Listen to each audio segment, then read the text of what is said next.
Digui'm, amb una sola paraula, la situació financera de la Generalitat de Catalunya. Si això continua així, de default. És a dir, si això continua com ara, Catalunya farà suspensió de pagaments. I això és, de veritat, de jutjat de guàrdia. Jo el que no entenc, de veritat que no ho entenc, com els polítics, la Cambra de Comerç, les institucions catalanes, no parlen només que d'una cosa. És a dir, a Catalunya ara tindria d'haver un tema que fos monogràfic. Ni Barça, ni Champions, ni res. El dèficit fiscal interregional. Si Catalunya recuperés aquests entre 14 i 16.000 milions d'euros que surten i no tornen, Catalunya tindria superàvit i en 4 anys Catalunya ventilaria la seva deute pública. Vagi al Parlament de Catalunya i vostè ho dirà, ho diu... Jo ho he dit al Parlament. I què li han dit? I què li han dit? Em van convidar al club de parlamentaris i ho vaig dir. I hi havia tots els parlamentaris? No, hi havia exparlamentaris, són el club d'exparlamentaris. I què li van dir? Que sí, que vale, que molt bé. El Partit Popular i Ciutadans també li van dir això? Doncs no ho sé, és a dir, allà estaven exparlamentaris, i estava ple, de veritat, estava a tope. Jo vaig dir-ho, és a dir, vaig posar un gràfic, vaig dir-ho, ho vaig explicar, etc. Aquest tindria de ser, jo penso, l'únic tema de conversa a Catalunya, al Parlament, als bars, al metro, per la tele, a tot arreu, l'únic, perquè la gent es conscienciés d'això. Catalunya ara no té un altre problema. Catalunya o arregla això o Catalunya farà fallida.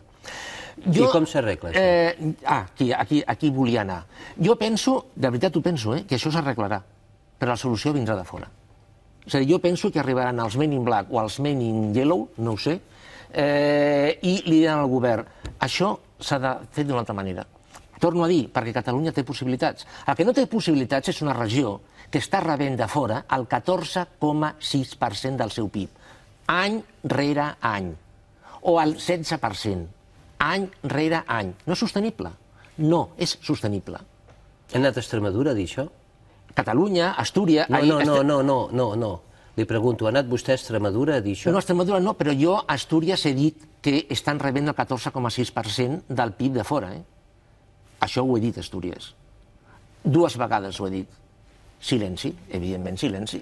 Perquè, sap vostè, els números tenen aquest avantatge, que no es poden rebatre només que amb números.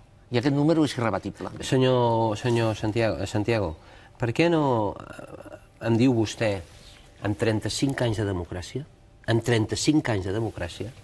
les relacions de poder a Espanya no han canviat? Per què? Per què després que hi hagi comunitats que han rebut 4 vegades un pla Marshall han estat incapaces de crear estructures productives? Perquè no podien. Perquè no podien? Perquè no podien. A veure... Perquè no podien? O les classes dirigents... Que no podien. És a dir, a veure, Castella i Lleó genera el PIB que genera. És a dir, és que no pot generar més.